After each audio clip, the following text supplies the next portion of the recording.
कहानी की शुरुआत एक बड़े शहर से शुरू होती है। शहर में आज हैलोवीन मनाया जा रहा था, जिस कारण पूरे शहर में रौनक लगी हुई थी। शहर के एक हिस्से में एक बैंड का लाइव शो चल रहा था। इस बैंड में ज्यादातर लड़कियां ही थीं और सभी की सभी बेहद हसीन थीं। जल्दी ही इनका शो खत्म हो जाता है, जिसके बाद लड़कियां सामान समेटने लग जाती हैं। इसी बीच रॉनी और वीना बाहर आ जाते हैं। दोनों बैंड की वैन में बैठकर नशा करने लगते हैं। रॉनी नया बैंड से जुड़ा था, जबकि वीना काफी समय से बैंड के साथ थी। नशा करने के बाद रॉनी वीना की गुफा के मजे लेना चाहता था, लेकिन उसे रोकने के लिए वीना चिल्लाने लगती है। वीना की चीख एक अपाहिज आदमी ने सुन ली थी। वो वैन के पास आकर दरवाजा पीटने लगा। रॉनी जैसे ही दरवाजा खोलता है तो आदमी उसे गुफा का लुटेरा कहता है। आदमी की बात सुनकर रॉनी उसे पीटने लगा। वीना बाहर आकर रॉनी को रोकने लगी और दोनों का शोर सुनकर बाकी साथी भी बाहर आ जाते हैं। बैंड मैनेजर रेवन पूछता है कि क्या हुआ। वीना उसे बताती है कि रॉनी मेरी गुफा लूटना चाहता था। वीना की बात सुनकर सभी हैरान हो गए, जिसके बाद रॉनी को बैंड से निकाल दिया गया। अपाहिज आदमी का चेहरा जला हुआ था। वीना उसका धन्यवाद करती है, जिसके बाद आदमी वहाँ से चला जाता है। उधर रॉनी अपने घर की तरफ बढ़ रहा था, लेकिन रास्ते में उसे अपने दो दोस्त मिलते हैं। दूसरी तरफ रेवन गाड़ी चला रहा था और सभी लड़कियां वैन में बैठी थीं। ये लोग अपने शहर की तरफ जा रहे थे। रास्ते में एक गैस स्टेशन भी आता है, जिसके बाद रेवन वैन को वहीं पर रोक लेता है। वैन रुकते ही वीना बाथरूम की तरफ चली गई। वैन में तेल कम था, इसीलिए रेवन ने वैन रोक ली थी। तेल भरकर जब वो जाने लगे तो सभी का ध्यान वीना की तरफ जाता है। वीना अभी तक नहीं लौटी थी, जिस कारण सभी लोग उसे ढूंढने लगे थे। सभी उसे स्टेशन के अंदर और स्टेशन के आसपास देखते हैं, लेकिन उन्हें वीना कहीं नहीं मिलती। इसी दौरान सभी के सामने ब्रूस आता है। लड़कियां उससे वीना के बारे में पूछती हैं, तो ब्रूस उन्हें बताता है कि मैंने अभी एक लड़की को एक लड़के के साथ जाते देखा है। ब्रूस की बात सुनकर सभी को लगा कि वीना अपने लवर के साथ चली गई और अब उन्हें भी चलना चाहिए। अब रेवन वैन स्टार्ट करने की कोशिश करता है, लेकिन वैन स्टार्ट नहीं होती। वो जब वैन को चेक करता है तो ब्रूस उसके पास आकर कहता है कि इसका इंजन तो गया। अब लड़कियां उससे लिफ्ट के बारे में पूछती हैं, जिसके बाद ब्रूस कहता है कि मेरे चाचा तुम्हें लिफ्ट दे सकते हैं, उनका घर यहीं पास ही है और मैं तुम्हें वहाँ तक तो छोड़ ही सकता हूँ। ब्रूस की बात सुनकर सभी उसकी गाड़ी में बैठ जाते हैं और गाड़ी आगे बढ़ने लगती है। थोड़ी ही देर बाद ब्रूस की गाड़ी उसके चाचा के घर तक पहुँच गई। ये घर दिखने में छोटा लेकिन काफी डरावना था। ब्रूस एक मास्क लगाते लगाते कहता है कि मुझे बदबू आ रही है। इसके साथ ही वो एक लड़की पर हमला कर जल्दी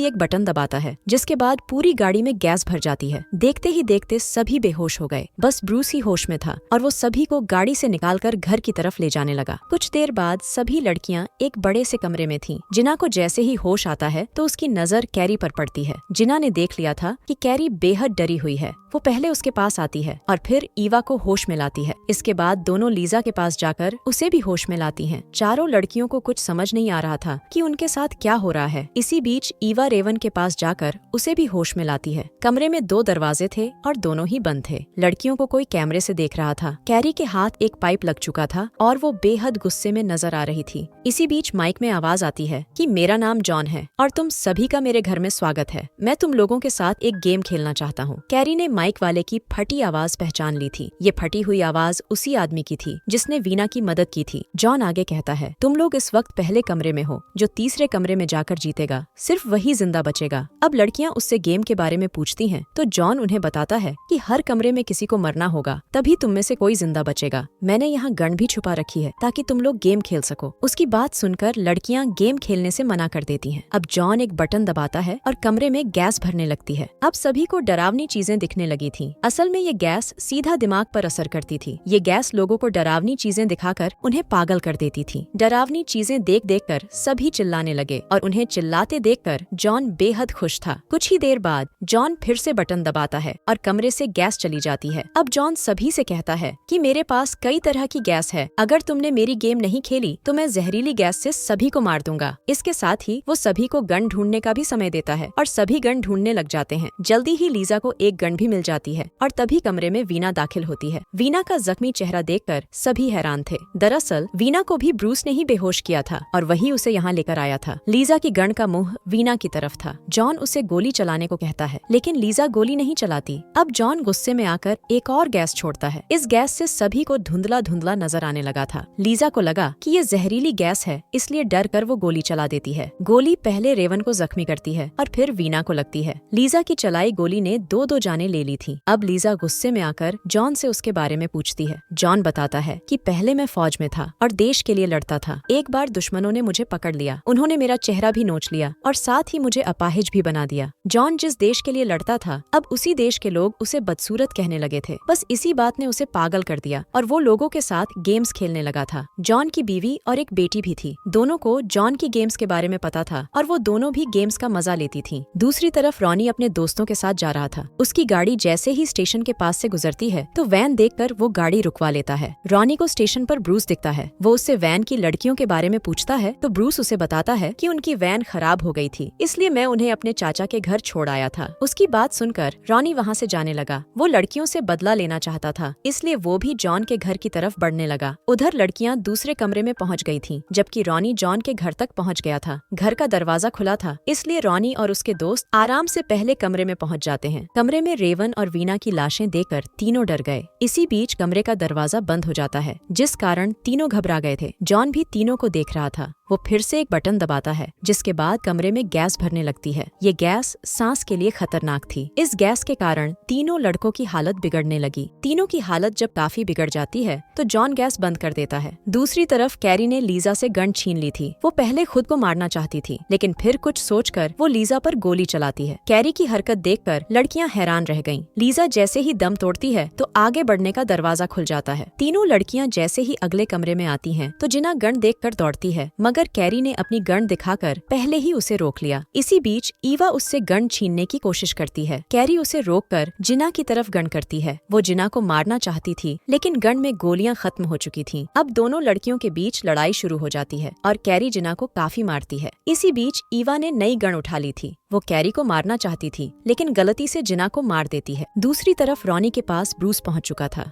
ब्रूस के पास एक गन थी। वो आते ही रॉनी पर टूट पड़ता है और फिर उसके एक दोस्त को मार देता है। अब ब्रूस रॉनी के दूसरे दोस्त विली को भी मारना चाहता था। इसी बीच रॉनी के हाथ एक कील लग जाता है। वो जल्दी जल्दी ब्रूस के पैर पर हमला कर उस पर टूट पड़ता है। जल्दी ही रॉनी के हाथ उसकी गन भी लग जाती है। वो अब कभी भी उसे मार सकता था, लेकिन अचानक माइक से जॉन की आवाज आती है। जॉन उसे समझाता है कि ब्रूस मेरा भाई है, अगर इसे कुछ हुआ तो मैं तुम्हें मार दूंगा। रॉनी बाहर निकलना चाहता था। वो अब ब्रूस को परेशान करना चाहता था ताकि जॉन उसे बाहर जाने दे। देखते ही देखते उसने ब्रूस की एक आंख निकाल दी। ब्रूस को दर्द में देखकर जॉन ने दरवाजा खोल दिया, जिसके बाद रॉनी आगे बढ़ने लगता है। उधर ईवा के हाथ में गन थी और उसके सामने कैरी खड़ी थी। इसी बीच कमरे में पहले विली आता है, उसके बाद रॉनी और ब्रूस। रॉनी को देखकर ईवा ने गन नीचे कर ली। अब जॉन अपनी आखिरी चाल चलता है। वो पहले कमरे का दरवाजा खोलता है और साथ ही ऑटोमेटिक गन भी चालू कर देता है। देखते ही देखते गोलियां चलने लगीं और सबसे पहले विली मारा जाता है। कैरी बाहर तो आ गई थी, लेकिन वो जख्मी हो चुकी थी। रॉनी और ईवा भी किसी तरह बाहर आ गए थे, जबकि ब्रूस अभी भी जिंदा था। रॉनी और ईवा बाहर निकलने का रास्ता ढूंढ रहे थे। इसी बीच ब्रूस पीछे से आकर रॉनी को मार देता है। इसके बाद वो ईवा के साथ जबरदस्ती करने की कोशिश करता है, लेकिन ईवा उस पर हमला कर उसे बेहोश कर देती है। अब ब्रूस की गन भी ईवा के हाथ लग चुकी थी और वो जल्दी ही जॉन के कमरे तक पहुंच जाती है। कमरे में आकर वो गोली चलाती है, मगर जॉन पहले ही भाग चुका था और उसकी जगह कैरी मारी जाती है। कैरी की गोद में बॉम्ब देखकर ईवा तेजी से भागती है। जॉन ने नकली बॉम्ब रखा था, जबकि ईवा भागती भागती एक गड्ढे में गिरकर मारी जाती है। जॉन और ब्रूस आज भी जिंदा थे और ये लोग आगे भी गेम्स खेलने वाले थे। इसी के साथ इस कहानी का यही अंत हो जाता है। हमारी वीडियो देखने के लिए बहुत बहुत धन्यवाद। अगर आप ऐसी ही वीडियोस के दीवाने हैं तो प्लीज मेरे चैनल को जरूर सब्सक्राइब करें। मिलते हैं अगली वीडियो में, तब तक के लिए नमस्कार।